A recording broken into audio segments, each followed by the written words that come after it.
చిన్న ప్రార్థన చేసుకుందాం ప్రతి ఒక్కరు కూడా.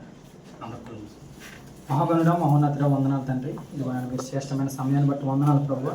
గతించిన కాలం నుండి ఇప్పుడు వరకు మీ సజీవ రెక్కల కింద మమ్మల్ని కాచి దాచి కాపాడిన విధానం బట్టి వందనాలు తండ్రి. అవును ప్రభా, ఇదిగోనైనా తండ్రి ఆరాధన మొత్తం అందించుండగా ప్రభా, నుంచున్నది నేనైనా కానీ ప్రభా, మీ మాటలు తండ్రి ఇదిగోనైనా చెప్తుండగా మీ ఆత్మ జ్ఞానంతో మమ్మల్ని నింపండి తండ్రి. ఇదిగోనైనా ప్రభా, నేను మరుగుపరచుకోవాలి ప్రభా, మీరు తండ్రి ఇదిగోనైనా తండ్రి అటు రీతిగా నడిపించండి. ఇదిగోనైనా ప్రభా, ప్రతి ఒక్కరితో మాట్లాడమని అడుగుతుంది. ఈశ్వర అతి పరిశుద్ధంలో అడిగేడుకున్నాం మా పరలోక తండ్రి. అందరికి ప్రత్యేకమైన వందనాలండి. సమయం ఇచ్చిన దేవాదేవునికి వందనాలు. పాస్టర్ గారికి కూడా ప్రత్యేకమైన వందనాలు తెలియజేసుకున్నాం. మనం చాలా భయంకరమైన పరిస్థితుల్లో ఉన్నాం. ప్రతి ఎక్కడ చూసినా సరే అపాయకరమైన పరిస్థితులే. దేవుడు చెప్పిన విధంగా ప్రతిదీ కూడా మన జీవితంలో అంటే మన ఈ లోకంలో నెరవేరకపోతుంది. ఎందుకంటే కొన్ని ఆజ్ఞలు దేవుడు రాకడికి ఇచ్చాడు మాట.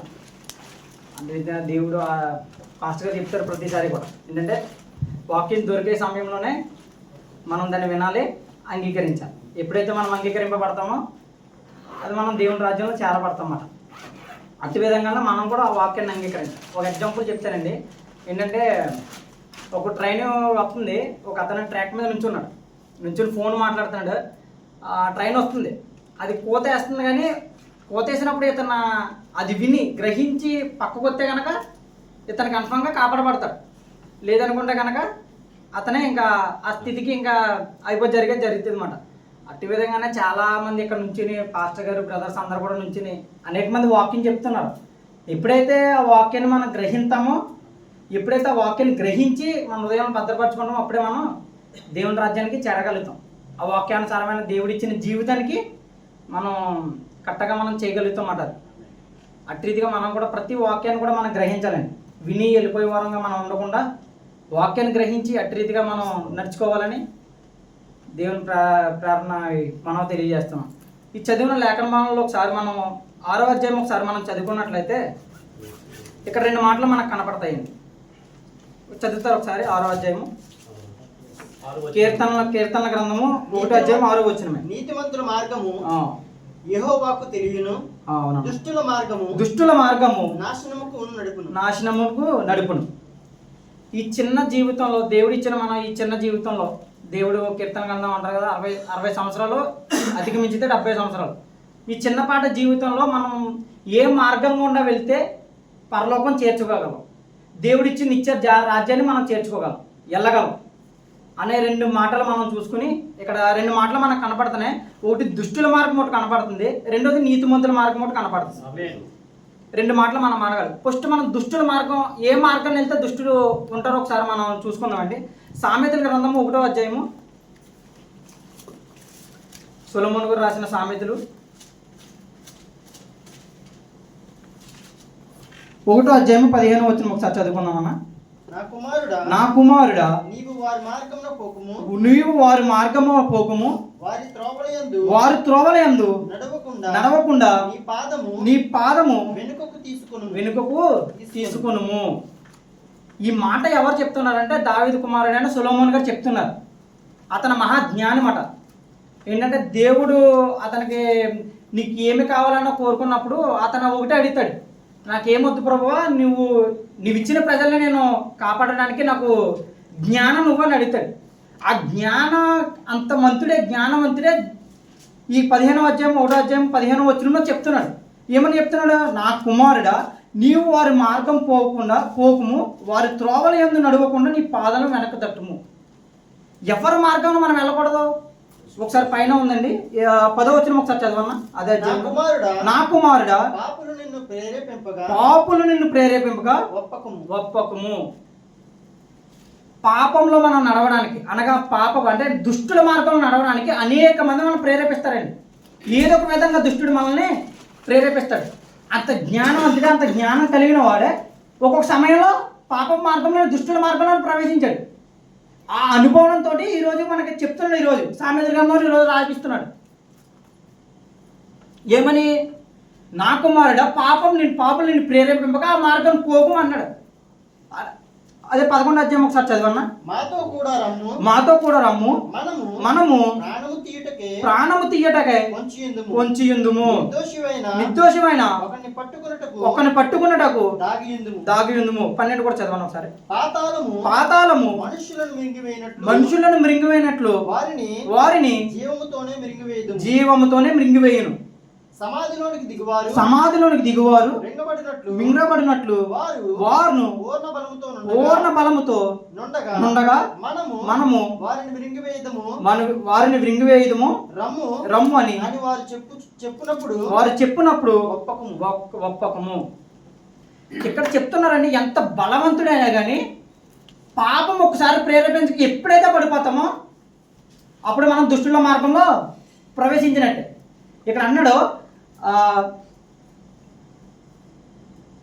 బలవంతులు ఉండగా మనం వారు మింగివేయదు. పైన ఉంది సమాధుల్లో దిగువారు మింగివేయనట్లు. అంటే చనిపోయిన తర్వాత మనం ఎక్కడికి వెళ్తామండి? అంటే మన బాడీ అంతా ఎలా మట్టితో చేయబడింది కాబట్టి మట్టిలోనికి మనకు కలిసిపోతుంది. అలాగే ఎలాగైతే మన బాడీ వెళ్ళిపోతే అట్టి విధంగానే పాప మార్గంలోనికి వెళ్ళిపోద్దని దేవుని వాక్యం మనకు సెలవిస్తుందండి. అంటే పాపం మార్గం, దుష్టుల మార్గం అంత భయంకరమైన పరిస్థితుల్లో ఉంటుందండి. సొలొమోను గారు చాలా జ్ఞానవంతుడు. అతను చెప్పిన ఒక ఉపమానం నాకు చాలా కదిలింపజేసింది అన్నమాట. తల్లి బిడ్డనని ఒక ఉపమానం చెప్తాడు అతను ఫస్ట్ జ్ఞానంలో. అసలు అతని జ్ఞానాన్ని అక్కడ అసలు మనం ఊహించలేం, మనం చెప్పలేం కూడా అంత జ్ఞానాన్ని. దేవుడు అంత జ్ఞానం అతనికి ఇచ్చిన తర్వాత అతను ఒక్కొక్క టైంలో ఒక్క స్త్రీ వల్ల అతను దుష్టుల మార్గంలో ప్రవేశించాడు. మళ్ళీ మీరు ప్రవేశించకూడదని మనకి ఈ వచనాలు రాస్తున్నాడు అండి. మనం ప్రతి ఒక్కరు కూడా గ్రహించాలండి. మనం కూడా దుష్టుల మార్గం ఎప్పుడు కూడా నాశనానికి నడుపునండి. అదేవిధంగా 13వ వచనం కూడా ఉంటుంది, చూడండి ఒకసారి. పలు విధములైన మంచి సొత్తులు మనకు దొరుకును. మన ఇండ్లను దోపుడు సొమ్ముతో నింపుకుందుము. 14. నీవు మాతో పాలువాడవేయుండుము. మనందరికి సంచి ఒక్కటే ఉండెను అని వారు నీతో చెప్పుదురు. ఇదే కదండి లోకం మాటలు అలాగే చెప్తారు కదండి. మనందరికి ఒకటే మార్గం ఏంటంటే మత్తయి సువార్త 6వ అధ్యాయం 13, 14లో వచ్చిన ఉంటుంది. ఇరుకు మార్గం, విశాలమైన మార్గం. విశాలమైన మార్గం వెళ్ళే వాళ్ళు చాలా మంది ఉన్నారండి. ఇరుకు ద్వారం వెళ్ళేవారు కొంతమందిరే. విశాలమైన మార్గంలో ఇలాంటి మాటలు ఉంటాయండి. ఏంటి ఇక్కడ చెప్తున్నారు కదండి, నీతో పాలువాడవై మనందరికీ సంచి ఒక్కటే. ఈ లోకంలో అనేకమైన ఎంజాయ్లు మనకు ఉండొచ్చండి. కానీ ఎప్పుడైతే మనం ఒక ద్వారం గుండా ప్రయాణిస్తామో అప్పుడే మనం నిత్య జీవం. కానీ అదే ఎక్స్పీరియన్స్ తోటి దేవుడు సొలొమోను గారి దగ్గర మనతో మాట్లాడుతున్నాడండి. ఈరోజు మనం ఏ మార్గంలో ఉన్నాం, ఏ మార్గంలో మన జీవితం ప్రయాణిస్తున్నాం. ఒకసారి గల్తీ పత్రిక తీయండి ఒకసారి, 5వ అధ్యాయము. అంటే దుష్టుల మార్గంలో ఉన్న ఆలోచనలు ఎలా ఉంటాయంటే అక్కడ శరీర కార్యాలు ఉంటాయండి. 5వ అధ్యాయము గల్తీ పత్రిక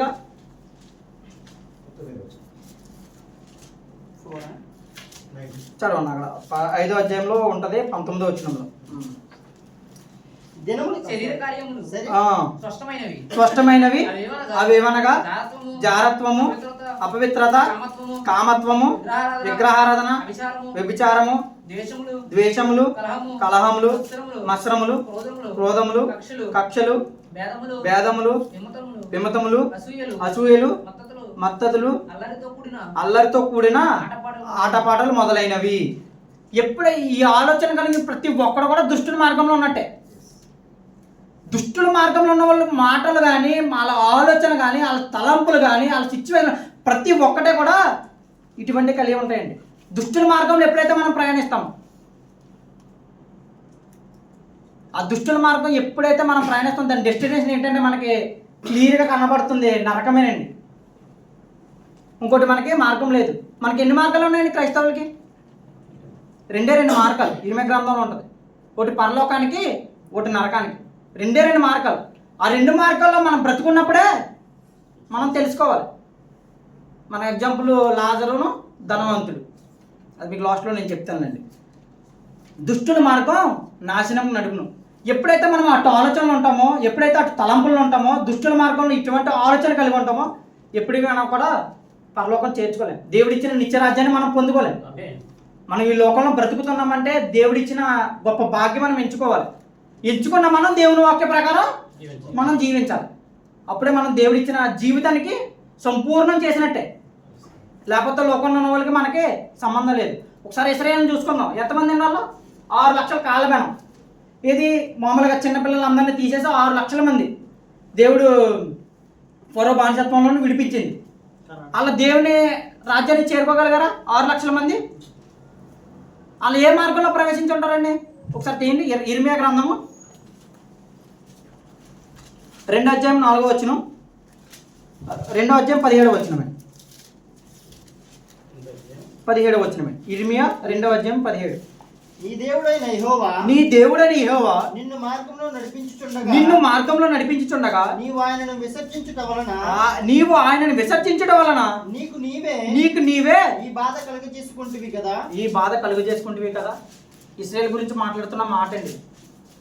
దేవుడు కానానికి నడిపించాలని ఎంతో ఆశపడ్డాడండి. ఎవరిని? వాళ్ళు నమ్ముకున్న ప్రజల్ని, దేవుడు సృష్టించుకున్న ఇశ్రాయేలు ప్రజల్ని దేవుడు కానానికి నడిపించాలి, పాలు తేనె ప్రవహించి దేశాన్ని వాళ్ళకి నడిపించాలి, వాళ్ళకి మంచి ఆయుష్కాలం అవ్వాలని దేవుడి కోరిక. కానీ ఆ కోరిక నిలబెట్టుకున్నారా ఇశ్రాయేలీలు?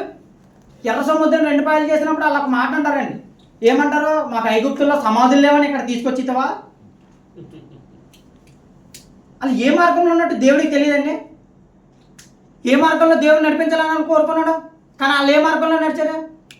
అందుకే ఇక్కడ రాసిపెట్టి ఉన్నదండి, ఆయన విసర్జించడం వలన నీకు ఈ బాధ కలుగు చేసుకుంటుంది.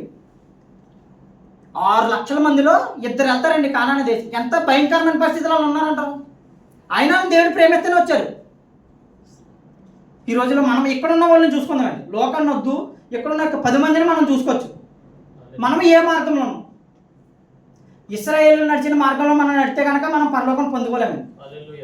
ఎప్పుడైతే మనం దేవుని యందు భయభక్తులు కలిగి దేవుడు చెప్పిన మాటను విని ఆ మాటను గ్రహించని ఎప్పుడైతే అప్పుడు మనం పరలోకం చేర్చుకోగలదు. దేవుడు అదే చెప్తున్నాడండి. ఏ మార్గంలో ఈరోజు మనం ఉన్నాం? ఇశ్రాయేలు కూడా భయంకరమైన పరిస్థితుల్లో మార్గంలో నడిచారు కాబట్టి వాళ్ళు కానాను దేశాన్ని పొందుకోలేకపోయారు. యెహోషువ కాలేబు తగ్గించుకున్నారు కాబట్టి వాళ్ళ జీవితం మనందరికీ తెలిసి అలా గొడవండి. అటు రీతిగా మనం కూడా దేవుని యందు నీతిమంతుల మార్గం కూడా ఒక 2 రిఫరెన్స్లు చూసుకుని ముగించుకుందామండి. నీతిమంతులు ఎవరు బ్రతికారో నీతిమంతులుగా యెహోషువ గ్రంథము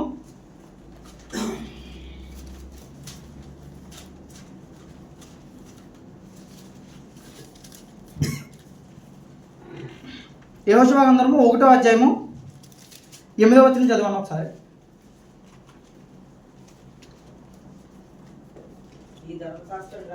ఈ ధర్మశాస్త్ర గ్రంథమును నీవు బోధింపక తప్పిపోకూడదు. దానిలో వ్రాయబడిన వాటన్నిటి ప్రకారము చెయ్యుటకు నువ్వు జాగ్రత్త పడినట్లు దేవారాత్రములు దాన్ని ధ్యానించిన నీ మార్గమును వర్ధిల్లింప చేసుకుని ప్రవర్తించదు. ఏమన్నాడండి ఇక్కడ? మోషే గారు దేవుని యొక్క మార్గంలో నడిచాడు కాబట్టి యెహోషువకు చెప్పగలిగారండి. ఒక ఎగ్జాంపుల్ నేను ఉన్నానండి. నేను సిగరెట్ తాగేవాడిని. ఎప్పుడు నా మాట వేరే వాడికి నేను సిగరెట్ తాగక్కడా అని నేను చెప్పగలుగుతానండి. ఎప్పుడు చెప్పగలుగుతాను నేను మానేసినప్పుడు. నేను ఎప్పుడైతే సిగరెట్ మానేస్తానో అప్పుడు వేరే వాళ్ళకి చెప్పగలుగుతాను సిగరెట్ మా. అదే విధంగా దేవుడు మోషే గారు దేవుని మార్గంలో నడిచాడు కాబట్టి, నీతిమంతుల మార్గంలో నడిచాడు కాబట్టి యెహోషువని కూడా అలాగే చెప్తున్నాడు. ఏమని చెప్తున్నాడు? నువ్వు వెళ్ళి ప్రతి మార్గంలో కూడా చక్కగా ప్రవర్తించేది. ఎందుకు? దేవుడు మంచి బిరుతోడు ఇస్తాడు ఎవరికి? మోషే గారికి. నా ఇల్లంతటి వాటిలో నమ్మకమైన వాడు. ఎందుకు బిరుచి అనుకున్నారు? ఎందుకంటే మోషే గారు దేవుని యొక్క మార్గంలో నీతిమంతుల మార్గంలో నడిచారు కాబట్టి. అందుకే యెహోషువ గారికి చెప్తున్నారు. ఈ మాటలు వేరే దాంట్లో ఉంటాయి, వేరే గ్రంథంలో. చెప్పగలుగుతారు ఎవరైనా? సేమ్ ఈ మాటలో ఇంకొక రాజుకి చెప్తాడు వాళ్ళ కుమారుడికి. 1వ రాజుల గ్రంథము 1వ రాజుల గ్రంథము 2వ అధ్యాయము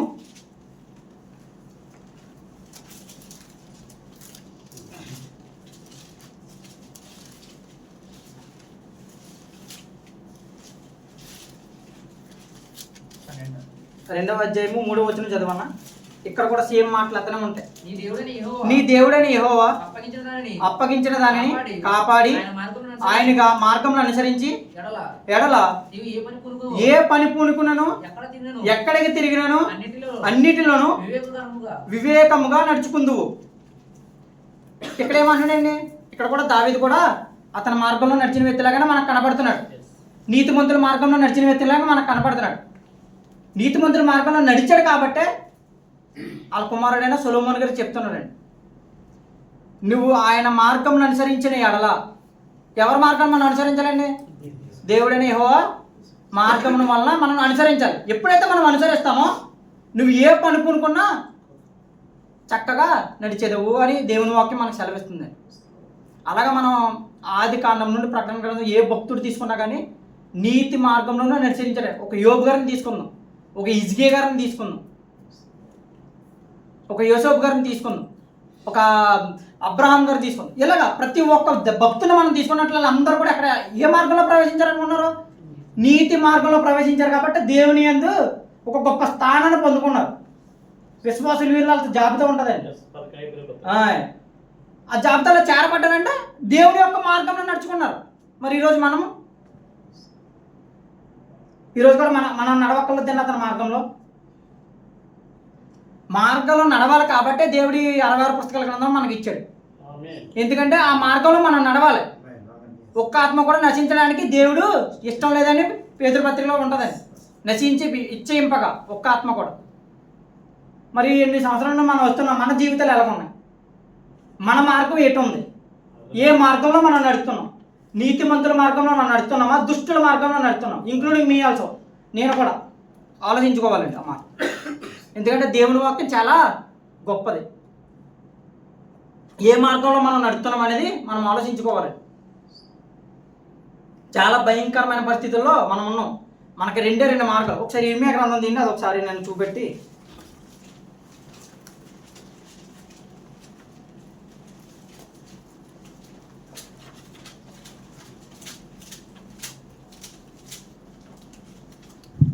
ఇర్మియా గ్రంథము 20వ అధ్యాయము 8వ వచనం చదవన్నా.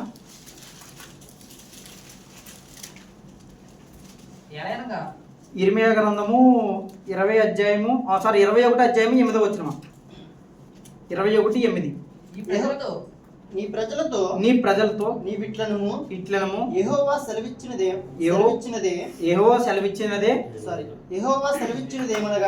సెలవిచ్చినదేమనగా జీవ మార్గమును మరణ మార్గమును నేను మీ ఎదుట పెట్టుచున్నాను. దేవుడు ఈ 2 మార్గాలు మనకి ఇచ్చాడండి. జీవ మార్గం, మరణ మార్గం. ఈరోజు మన దగ్గర పెట్టాడండి 2 మార్గాలు కూడా.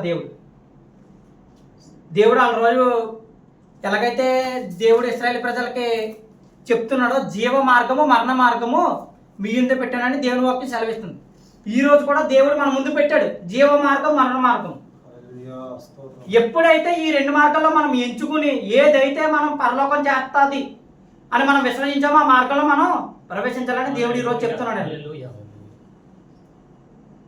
లాజరు ధనవంతుడు ఒకసారి తీసుకుందాం. ధనవంతుడికి దేవుడు తెలియదు అనుకుంటారు, కానీ ధనవంతుడికి దేవుడు తెలుసు.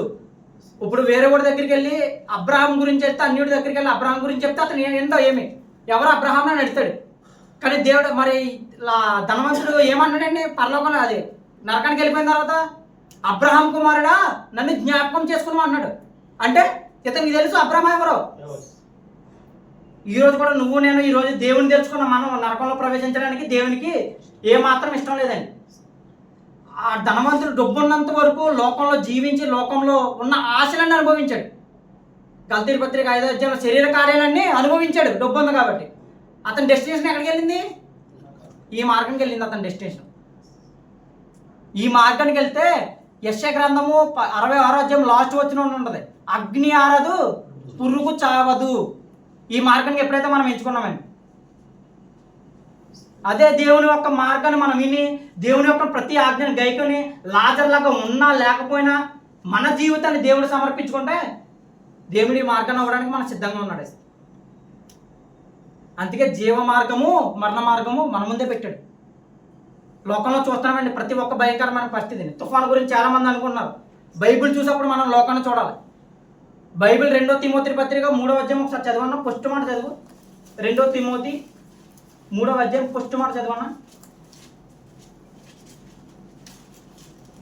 అంత్య దినములలో అపాయకరమైన కాలములు వచ్చునని ఏమంటాడండి? అపాయకరమైన ఈ వానాకాలం, ఇది మన ఇంటికి వచ్చింది వానాకాలమా? అన్నీ మనం క్రైస్తవులుగా మనం అందరం ఆలోచించాలండి. అసలు వానాకాలం కాదు, వానాకాలం వెళ్ళిపోయి చాలా రోజులు అవుతుంది. మరి ఎందుకు ఈ భయంకరమైన పరిస్థితులు సంభవిస్తున్నాయి? దేవుని వాక్యం సెలవిస్తుంది, నా మాట ఒక్క పొల్లు అయినను, ఒక్క అక్షరమైనను, ఒక్క సున్నా అయినను తప్పుపోదు, భూమి ఆకాశం గతించిపోతుంది. ఆలోచించాలండి మనం. ఇవన్నీ భయంకరం. జార్జ్ గారితో అదే చెప్పాను నేను. అది కాలం కాదు, ఎందుకు వచ్చింది తుఫాన్? కానీ మనం దేవుడు నాకు వాక్యం గుర్తుపెడతాను. అంత్య దినాలలో, అపాయకరమైన దినాలలో అపాయకరమైన కాలములు సంభవించును. ఏంటంటే అది వచ్చేవాడు సంతోషం కాదు, ఎందుకంటే మనం దేవుని వాక్యం మనం చూడాలండి. రైతులు ఎంతోమంది పోయారు, అలాగే అంటే మా నాన్న రైతేనండి, మా నాన్న 4 ఎకరాలు, నాకు బాధ. కానీ లోకానుసారంగా మనం ఏమీ చూడకూడదు. ఒక క్రైస్తవులకు దేవుని యొక్క రాకడకు మనం సిద్ధపడాలి. మన దేవుని రాకడనే చూడాలి. దేవుడు ఇచ్చిన ప్రతి మాటను కూడా, అతను ఇచ్చే ప్రతి హెచ్చరిక కూడా మనం అనుసరిస్తేనే మనకి పరలోక రాజ్యం ఉంటుంది. లేకపోతే ఇది తప్పదు మనకి ధర్మంతుల్లా. అట్టి విధంగా మనం కూడా ప్రతి ఒక్కరం కూడా దేవుని అనుసరించి దేవుని యొక్క మాటలు మన హృదయంలో భద్రపరచుకుని, ఎంతో భయంకరమైన పరిస్థితి లోకంలో మనం చూస్తున్నాం. క్రైస్తవులు కొడుతున్నారు, చంపేస్తున్నారు. లోకంలో మనం ఎక్కడ చూసినా సరే భయంకరమైన పరిస్థితులు, టెక్నాలజీ ఇంప్రూవ్మెంట్, ఇవన్నీ కూడా ఏంటంటే దేవుని రాకడ సూచనలే. దానికి కూడా వాక్యంలో ఉంది. ఇప్పుడు ఏదో టెక్నాలజీ అందరూ కనిపెడుతున్నారు కదా, దేవుడి జ్ఞానం లేకుండా అసలు ఏది కూడా, అదంతా దేవుని జ్ఞానమే. అంత భయంకరమైన పరిస్థితుల్లో ఉన్న ప్రియమైన సహోదరులారా, ఎన్నో వాక్యాన్ని బట్టి మన జీవితాలు మార్చుకుందాం. ఏ మార్గం అనేది ఈరోజు ఇక్కడ నేను ఎంచుకోవాలండి. నేను చనిపోయిన తర్వాత ఎంచుకుంటాను. ధనవంతులు లాజరే ఎన్ని 100 సార్లు గుర్తు చేసుకున్నా మనం, అలా స్టోరీ కొత్తగానే ఉంటుంది. ఎందుకంటే ధనవంతుడు అంత భయంకరంగా ప్రవర్తించాడు కాబట్టి. ఈరోజు నువ్వు నేను తెలుసుకున్నావు, దేవునికి తెలుసు మనకి, దేవుడు బైబిల్ తెలుసు మనకి, బైబిల్ ఉన్న భక్తులు తెలుసు, బైబిల్ ఉన్న వాక్యాన్ని తెలుసు. కానీ మన జీవితం దేవునికి అప్పగించు. జాగ్రత్త, దేవుడు ప్రతి దానికి లెక్క అడుగుతాడు. ఎప్పుడైతే మన జీవితాన్ని దేవునికి, ఈ రోజు నీకు సాఫీకి వెళ్ళిపోతుంది అనుకున్నావు, నైట్ ఏమవుతుందో నీకు తెలియదు, ఏ సంభవింతుందో నీకు తెలియదు. మనం కూడా మత్తయి సువార్త 24వ అధ్యాయంలో చెప్తాడు, మనందరం కూడా ఎత్తబడే గుంపులు ఉండాలంట. విడవబడే గుంపులు ఉండడానికి దేవుడికి ఇష్టపడతలే. దేవుడు అక్కడ ప్రతిదీ కూడా మనకు సూచనలే. ఎంతో భయంకరమైన పరిస్థితుల్లో ఉన్నాం. ప్రతి ఒక్కరు కూడా, మనం కూడా, ప్రతి ఒక్కరం కూడా ఆలోచిద్దాం. ఏ మార్గంలో నేను ప్రయాణిస్తున్నాను, ఏ మార్గంలో నేను ఉన్నాను? దుష్టుల మార్గంలో ఉన్నానా, లేకపోతే పరలోకాన్ని తీసుకెళ్లే మార్గంలో ఉన్నాను, నీతిమంతుల మార్గంలో నేను ఉన్నానా? తెలుసండి, ప్రతి ఒక్కరికి బైబిల్ తెలుసు, ప్రతి ఒక్కరు దాంట్లో ఉన్న భక్తులు తెలుసు. చూద్దాం వాళ్ళు ఏ జీవితాన్ని జీవించారు. యోబు కన్నా కష్టాలు మనకు ఉన్నాయండి ఎవరికైనా? ఎవరికి లేవు. విశ్వాసాన్ని విడిచిపెట్టాడు అతను, దేవుని మార్గాన్ని విడిచిపెట్టాడా? విడిచిపెట్టలేదు. ఎంత విశ్వాసం కలిగి ఉన్నాడండి. వాళ్ళ భార్య కూడా తృణీకరించింది, అయినా విశ్వాసం విడిచిపెట్టాడా? అలాంటి గొప్ప గొప్ప గొప్ప భక్తులే మన నిజంగా మన బైబిల్ గ్రంథంలో మన కళ్ళ ముందు కనబడితే మన జీవితం మరి ఇంకెలా ఉండాలి?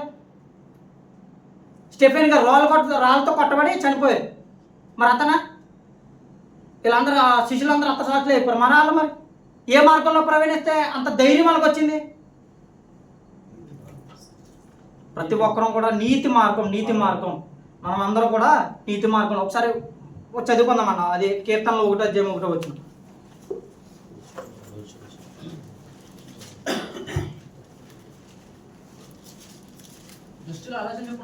దుష్టుల ఆలోచన చెప్పున్నాడు ఒక, పాపుల మార్గం నిలవక, అపవాసులు కూర్చుండి చోట కూర్చుండక, యెహోవా ధర్మశాస్త్రమందు ఆనందించుచు దీవారాత్రములు దాన్ని ధ్యానించేవాడు ధన్యుడు. అతడు నీటి కాలువల ఎవరన్నా నాటబడినదే, ఆకువాడక తన కాలమందు ఫలమిచ్చు చెట్టు వలె నుండును. అతడు చెయ్యినదంతయు సఫలమగును. దుష్టుడు అలాగు నుండక గాలికి చెదరగొట్టు పొట్టు వలె నుందురు. కాబట్టి న్యాయ విమర్శలో దుష్టులను, నీతిమంతుల సభలో పాపులు నిలవరు. నీతిమంతుల మార్గము యెహోవాకు తెలియను. ఎప్పుడైతే నీతిమంతుల మన మార్గంలో ఉంటామండి, దేవారాత్రులు దేవుని వాక్యం జ్ఞానిస్తామో, దీంట్లో చిన్న వాక్యమే మనం అనుకుంటాం ఎంత పరమాత్మ ఉందంటే, నా 3 పాటలు నేను తీసాను దీంట్లో నుండి. చిన్న మాట ఎప్పుడు నన్ను కదిలింత ఉంటుంది ఈ మాట. నేను కూడా దేవుని వాక్యాన్ని ధ్యానించాలి, దేవుని మార్గంలో నేను కూడా నడవాలి. ఎలా ఉంటామంటే అప్పుడు ఆకు వాడక తన కాలం ముందు ఫలం ఇచ్చు చెట్టు వలె ఉంటాం. ఎప్పుడు ఉంటామండి అలాగా? నీతి మార్గంలో ఎప్పుడైతే మనం అనుసరించామో, ప్రతి ఒక్కరం కూడా నీతి మార్గంలో అనుసరిద్దాం. మన జీవితం ఎప్పుడు ముగిద్దో మనకు తెలియదండి, ఎప్పుడు ఎండింగో మనకు తెలియదు. ఏదో మనం దూర కంట్రీకి వచ్చో మళ్ళీ మన 2 సంవత్సరాలు 3 సంవత్సరాలు ఇంటికి వెళ్తామన్న ఆలోచన కూడా ఉండకూడదు. అంత భయంకరమైన పరిస్థితుల్లో మనం ఉన్నాం. ఈజీగా వచ్చేస్తున్నాయి హార్ట్ అటాక్లు, ఈజీగా వచ్చేస్తున్నాయి ప్రతి ఒక్కరికి. ఏమైందంటే చనిపోడు, ఏమైందంటే హార్ట్ అటాక్. ఏదో ఈరోజు నువ్వు నేను ఏదో ఉన్నామంటే దేవుని కృప. మనం ప్రతిరోజు ప్రతి క్షణం దేవుని యందు భయభక్తులు కలిగి ఉండాలండి. మనం ఈ మార్గంలో ప్రవేశించడం వల్ల మనకు వచ్చేది పరలోకమే. అది కూడా ఉందండి. ఎక్కడ ప్రకటన గ్రంథం తీయండి ఒకసారి, నేను ముగించేస్తాను. ప్రకటన గ్రంథము 21వ అధ్యాయము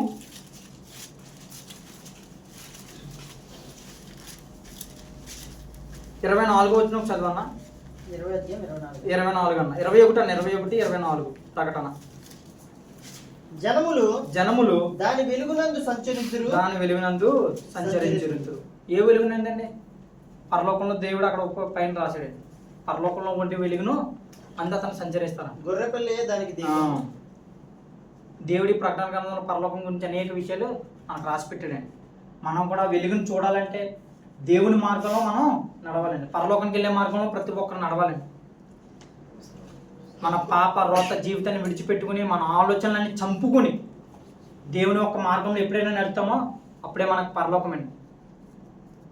లేదంటే ధనవంతులాగా నరకం పొందుకోవాల్సి వస్తుంది. అప్పుడు ఎన్నిసార్లు కేకలేసినా, ఎన్నిసార్లు నువ్వు మాట్లాడినా దేవుడు ఇంత కూడా నీ మాట పలకడు, ఇంత కూడా దీనికి ఇవ్వడు. ఎందుకంటే చాలా టైం నీకు ఇచ్చాడు, ఇప్పుడు ఇంకా ఇస్తున్నాడు, ఇంకా మారుతాడు.